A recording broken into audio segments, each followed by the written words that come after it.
Alexandre Carpentier, on peut applaudir les deux orateurs d'ailleurs, sur les ultrasons interstitiels de la biopsie à la délivrance médicamenteuse.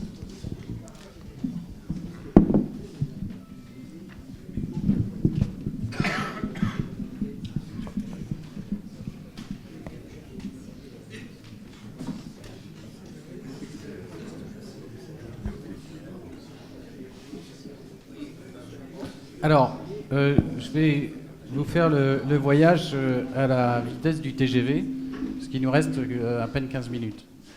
Je développe deux projets. Le projet d'une sonde interstitielle ultrasonore, donc les ultrasons, la même technologie, les ultrasons, mais en distalité d'une sonde. Pourquoi ? Parce qu'il faut toujours qu'on ait une histologie avant de pouvoir traiter. Et une technique pour ouvrir la barrière hémato-encéphalique qui puisse avoir une application clinique. Parlons d'abord de la sonde. Est-ce que la chirurgie peut être moins invasive ? Probablement, on a fait beaucoup d'efforts en endoscopie, en radiofréquence, en radiochirurgie, en laser même, puisqu'on peut traiter des patients sous anesthésie locale en ambulatoire avec une photothermie laser, une hyperthermie induite une nécrose induite par l'hyperthermie avec des médianes de survie très efficaces. Simplement, on ne pouvait pas faire de biopsie en même temps. Donc l'intérêt de rentrer était vraiment modéré. On ne peut pas s'adapter à des formes complexes de tumeurs, donc on traite soit partiellement, soit on traite trop. Et puis, toute nécrose induit un gonflement du volume tumoral qui peut atteindre quelquefois 50% du volume tumoral. C'est quelque chose qu'il faut prendre en compte. Et donc, c'était les pitfalls de cette technologie laser qui m'a amené à imaginer qu'on puisse mettre au point une sonde en remplaçant l'énergie laser par de multiples émetteurs ultrasonores, avec obligatoirement un canal au centre pour pouvoir faire la biopsie initiale, le traitement dans la foulée et l'évacuation, c'est-à-dire l'aspiration de la portion liquéfiée que vous avez créée. En gros, on passe dans une même procédure le diagnostic histologique par une technique habituelle de biopsie ou par de la micropuce ou par de l'endocofocale microscopie, au traitement immédiat, plutôt que d'enlever une biopsie et de dire on va faire une gamma knife 15 jours après, un traitement immédiat, conformationnel, en 3D, tout ça sous contrôle IRM, et une évacuation par l'aspiration du tissu liquéfié et pas trop coagulé comme le faisait le laser. On a commencé avec des émetteurs piezo-composites qui faisaient 750 microns chacun. On en avait 56 en distalité de sonde. Il n'y a pas, bien sûr, tout ça doit être compatible IRM. Et puis finalement, on s'est rendu compte, voilà le setup chirurgical. Donc vous voyez, c'est dans une IRM, mais on parle quand même de chirurgie. On arrive, le challenge était avec une telle miniaturisation, peut-on réellement créer une nécrose ? Oui, on peut créer les 20 watts nécessaires pour faire une nécrose. On n'envoie pas 1500 watts comme c'est en extracrânien, on se contente d'avoir les 20 watts nécessaires au sein même de la lésion. Comme vous pouvez le voir ici sur l'expérimentation chien. Et simplement sur les premières sondes qu'on a réalisées, on avait cet effet étoile, c'est-à-dire qu'on avait 7 facettes, et cette facette ne me permettait pas d'avoir une bonne configuration de la tumeur. Donc, vous voyez, on a une nécrose, mais qui n'était pas du tout celle qu'on souhaitait. Bien évidemment, c'est efficace sur des modèles tumoraux animaux. Alors, on est passé à une technologie complètement révolutionnaire, où ce ne sont plus des micro-plaques de piezocéramique qui envoient les émissions, mais ce sont des circuits silicium qui envoient les ultrasons. Donc les émetteurs ne font plus 1 mm par 1 mm, mais ils font 20 microns par 20 microns. Donc vous en avez 6000 au lieu d'en avoir 50. Donc en ayant 6000, vous pouvez bien évidemment jouer beaucoup plus avec la conformation que vous voulez faire. Vous pouvez augmenter le nombre de faces, vous pouvez fabriquer ça beaucoup plus facilement. Et surtout, ces émetteurs peuvent émettre, pas forcément à 1 méga, pas forcément à 300 mégas, mais ils peuvent émettre à 6 mégas, ils peuvent être à 12 mégas, donc ils peuvent émettre à des longueurs d'onde très différentes, ce qui nous rend bien service parce que quelquefois il faut s'adapter à la configuration, à l'atténuation acoustique de la lésion. En plus, il n'y a aucune perte d'échauffement, donc il n'y a aucun problème de circulation nécessaire d'eau et tout pour refroidir le système. La sonde existe, elle a 10 faces. On a plus de 600 émetteurs en sein de cette sonde, et non seulement elle fait de la thérapie de puissance, c'est-à-dire des ultrasons thermiques de puissance, elle fait la biopsie, Elle fait aussi l'imagerie interne, donc l'imagerie est embarquée, au cas où on veuille l'utiliser pour d'autres technologies. L'IRM, bien évidemment, c'est totalement IRM compatible. Vous voyez, je ne sais pas si vous arrivez à lire, mais la sonde fait 3 mm de diamètre et vous avez un artefact qui fait 3 mm de diamètre.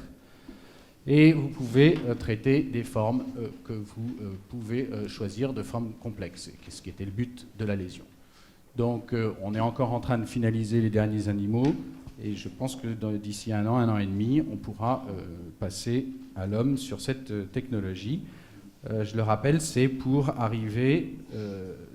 des patients qui de toute façon ont besoin d'une biopsie, pour lesquels on ne connaît pas l'histologie, donc on passe forcément par une biopsie, qui justifie l'intrusion d'un petit cathéter, soit dans le cerveau, soit dans le poumon, soit dans le foie, parce qu'on participe à ce grand projet national pour les tumeurs du foie.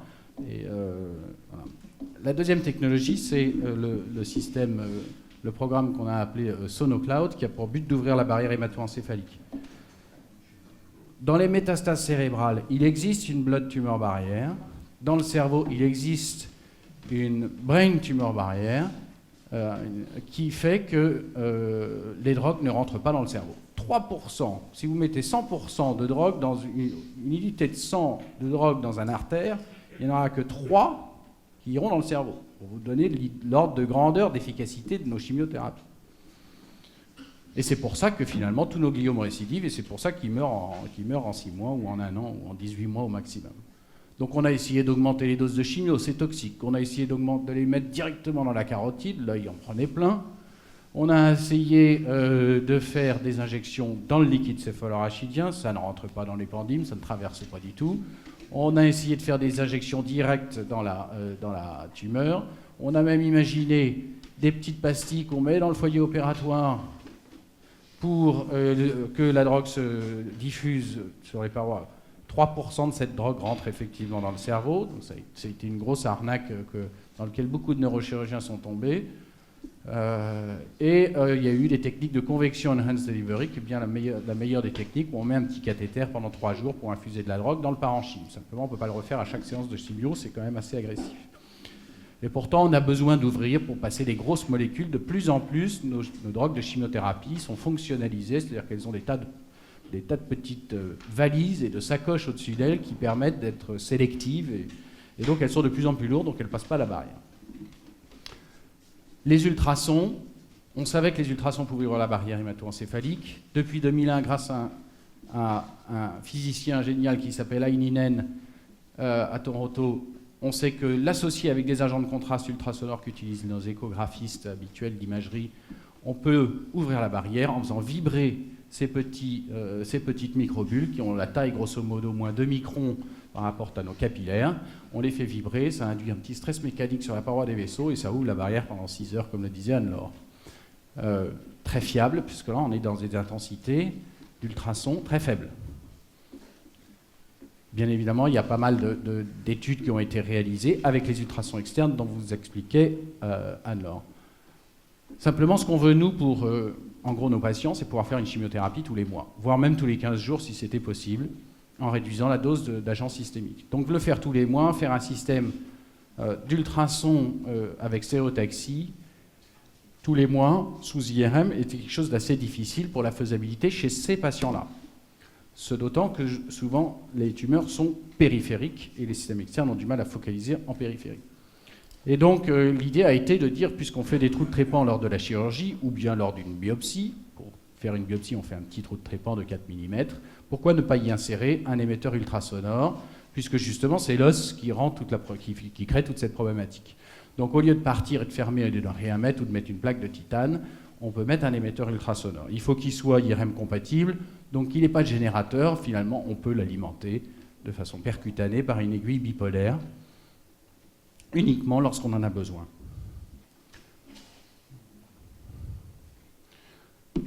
Donc c'est un émetteur, là en l'occurrence on a travaillé sur un émetteur à 1 MHz, c'est-à-dire les conditions idéales pour ouvrir la barrière hémato-encéphalique. La procédure est assez habituelle, donc le petit émetteur est implanté pendant une procédure chirurgicale et à chaque fois qu'il va revenir en hôpital de jour tous les mois, on va pouvoir lui ouvrir la barrière hémato-encéphalique. Le temps de sonication, c'est-à-dire d'émission ultrasonore, dure 2 minutes, ça bouge avec le patient. donc il n'y a pas de problème de mouvement.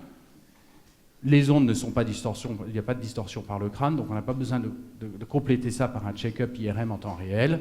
En 120 secondes, la barrière est ouverte et pendant 6 heures. Donc finalement, une technique peu focale, en direction de la tumeur, mais qui correspond assez bien avec la problématique des gliomes dont on a besoin. Voilà l'IRM, la compatibilité IRM, le bleu d'Evans qui prouve la perméabilité de la barrière hémato-encéphalique. Ici, les images en IRM, vous voyez le gadolinium qui passe dans le champ, qui passe dans le cerveau, c'est-à-dire dans le champ ultrasonore, là où la barrière hémato-encéphalique a été ouverte. L'augmentation du signal hyper-T1 en 8 heures. Ici, des études en microscopie confocale prouvant que le dextran fluorophore, c'est-à-dire c'est une fibre optique qui nous permet de détecter la réflexion d'agents fluorescents. Jusqu'à 2000 kilodalton, le fluorophore sort des vaisseaux. Donc, bon, je vais peut-être passer le film parce qu'on a un peu de retard. La chimiothérapie est nettement augmentée dans la zone qui a été ouverte. La microscopie électronique montre qu'il existe des phénomènes d'endocytose qui se sont rajoutés et que ce n'est pas une rupture du vaisseau, on ne casse pas le vaisseau, c'est simplement on excite le vaisseau, on le stimule toute sa chaîne d'endocytose et de transcytose avec des vacuolisations. Et on a répété ça chez le babouin 7 fois, c'est-à-dire qu'on a fait 7 séances de sonication, une fois tous les 15 jours, pour savoir s'il y a un effet cumulé négatif. Donc ça, c'est les ouvertures de barrières chez tous ces singes, avec un petit hypersignal flair qui dure pendant juste simplement 48 heures, et pas sur toute la zone d'ouverture, juste sur les points importants. Le monitoring EEG montre qu'on n'a pas eu de perturbation du fonctionnement des neurones. On avait ouvert la barrière juste sur la zone motrice pour que ce soit particulièrement sensible. On a fait des potentiels évoqués somesthésiques et moteurs pour être sûr qu'il n'y avait pas de problème de bloc de conductivité. On a fait des PET pour savoir s'il y avait des troubles du métabolisme induit par une ouverture. Il n'y a pas de trouble de métabolisme. Le glucose uptake est normal. On l'a fait aussi sur du PTA à J7 pour voir s'il y avait des phénomènes inflammatoires qui n'existent pas. Et des échelles quotidiennes de comportement de ces animaux. L'histologie ne montre pas d'ischémie, ne montre pas d'hémorragie. On avait réglé le système pour être justement dans les clous. Pour vous donner une dimension, Albert disait qu'on était à 10 000 fois pour l'hyperthermie, 10 000 fois la puissance de l'échographie. Là, on est à une puissance d'échographie normale, d'échographie de routine. La seule chose que l'on voit, c'est quelques extravasations de globules rouges. Donc il y a quelques globules rouges qui sont passés à l'extérieur des vaisseaux, c'est-à-dire dans le parenchyme cérébral. Ce qui est vraiment tout à fait tolérable quand on sait que même la radiochirurgie crée des pétéchis sur 3 mm d'épaisseur. Donc voilà, on a mis au point cette technologie-là qui va potentiellement, enfin qui va passer, le dossier est dans les bras de l'ANSM, de l'AFSAPS, pour ouvrir la barrière hémato-encéphalique chez les patients qui ont des gliomes récidivants pour tenter d'optimiser les drogues de chimiothérapie connues aujourd'hui, mais aussi pour le futur. On est en train aussi de travailler sur la pénétration d'anticorps dans le cerveau. Les anticorps ne rentrent jamais dans le cerveau et ça intéresse beaucoup de gens, notamment sur la maladie d'Alzheimer, puisque chez les souris, quand on peut augmenter la dose de 3 fois dans le sang, on traite la maladie d'Alzheimer, chose qu'on ne peut pas faire chez l'homme. Voilà, je remercie toute l'équipe qui travaille avec moi. Bien, je remercie Alexandre de la clarté de son exposé et d'avoir rattrapé le temps qui n'était pas perdu. Je donne la parole à Jacques Philippon pour son intervention et ses questions. Alexandre Carpentier nous a confirmé, s'il en était besoin, tout l'intérêt des ultrasons. Tout l'intérêt, c'est bon ? Oui. Tout l'intérêt des ultrasons dans la neurochirurgie actuelle. Ma question, par opposition à ce que nous a montré Anne-Laure, ce n'est pas une opposition, une différence, disons. Votre système donc d'une sonde introduite par une chirurgie à minima, qui n'est pas une chirurgie en fait qu'un trou de trépan de quelques millimètres, est-ce que ça ne limite pas, lorsque la sonde est introduite, la possibilité de diffusion des ultrasons dans des tumeurs dont on sait qu'elles ont souvent une morphologie particulièrement irrégulière ? Est-ce que ça ne limite pas ? Oui. Est-ce qu'on peut... Non, en fait... on ne peut pas déplacer la sonde, bien sûr. Non, le but, justement, parce que les sondes side view, c'est-à-dire qui tirent que sur les côtés, ça existe. Le problème, c'est qu'il faut les tourner, il faut les glisser pour balayer toute la tumeur. Et ça prend un temps fou, et je trouve que c'est pas très fiable ça fait un peu bricolage. Et donc, j'avais voulu une sonde qui ait une surface active suffisamment longue pour être une fois implantée, totalement programmée sur les ordinateurs, et qu'on n'avait, entre guillemets, plus rien à faire, et que la focalisation serait totalement électronique. Donc c'est ça le but. Au contraire, de toute façon, les ultras, c'est très complémentaire. C'est pour ça que c'est très bien qu'on ait tous les deux trucs, les choses très complémentaires. Les ultrations externes ne peuvent pas tirer sur des tumeurs qui sont proches de la voûte, et moi, je peux accéder aux tumeurs qui sont proches de la voûte. Donc c'est merveilleux comme complémentarité. Et encore une fois, ça a pour but d'être là pendant les biopsies.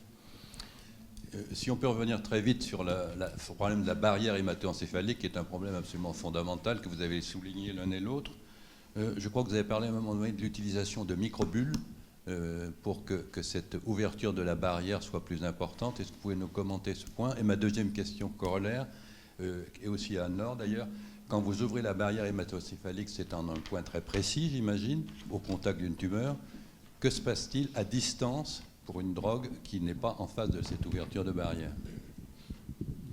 Alors, les microbules, c'est connu depuis 2001. C'était Aininen qui les a introduits. On savait qu'on pouvait ouvrir la barrière hémato-encéphalique avec simplement des ultrasons, mais il fallait les envoyer très longtemps. Et puis finalement, une puissance assez forte, parce qu'on tapait sur les cellules, on ne tapait pas sur les microbules. Là, le but, c'est de faire vibrer ces microbules. Donc, on est à très faible puissance. En gros, ce sont des microbules de perfluorocarbone, donc c'est un gaz, avec un phospholipide, un shell de phospholipide autour. Donc, c'est très biocompatible, entre guillemets. Ça fait à peu près 8 micromètres de diamètre. Grosso modo, la taille des capillaires, juste en dessous, pour justement passer dans tous les capillaires. Et quand elles vibrent, stimuler suffisamment le capillaire. Elles ont une demi-vie d'environ 12 minutes. Elles sont expirées, entre guillemets, par la respiration. Et donc, ça a ajouté une grande fiabilité, une reproductibilité de la technique et l'intérêt de passer avec des ultrasons de faible intensité. Ça, c'est la première question. Parce qu'on a bien organisé les choses. Monsieur Philippon m'a communiqué ces questions avant, donc je peux faire une diapo par question. Dans la zone ouverte, vous avez une augmentation de x10 de la zone de drogue de concentration.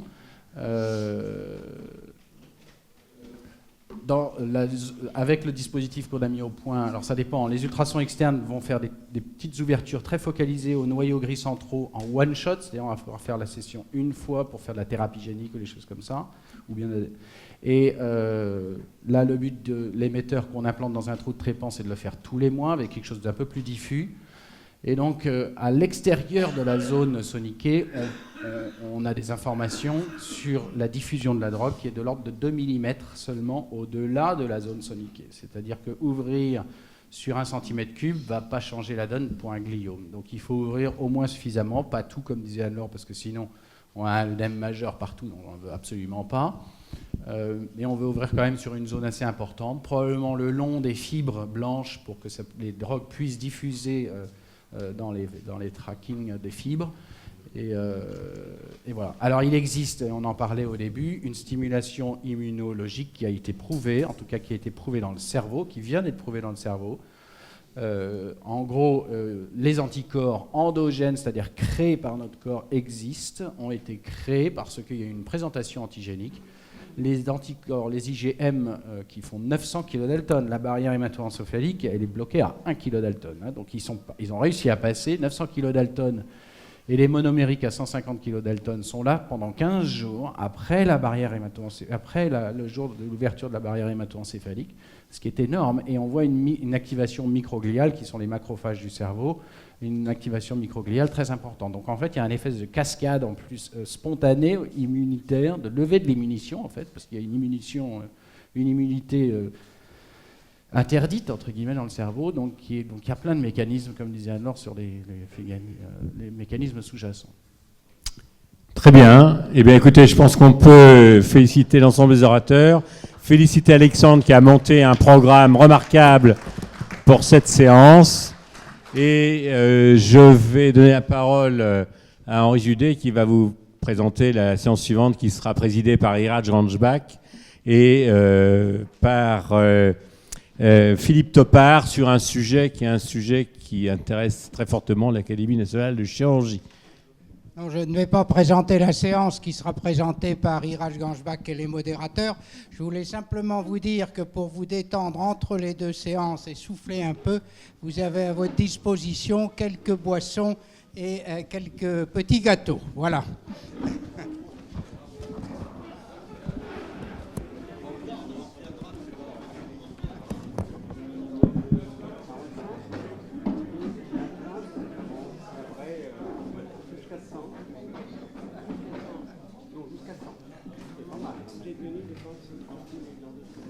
Alors oui, je suis moderne, mais à vrai dire, je sais plus, ça va moi. Quand même,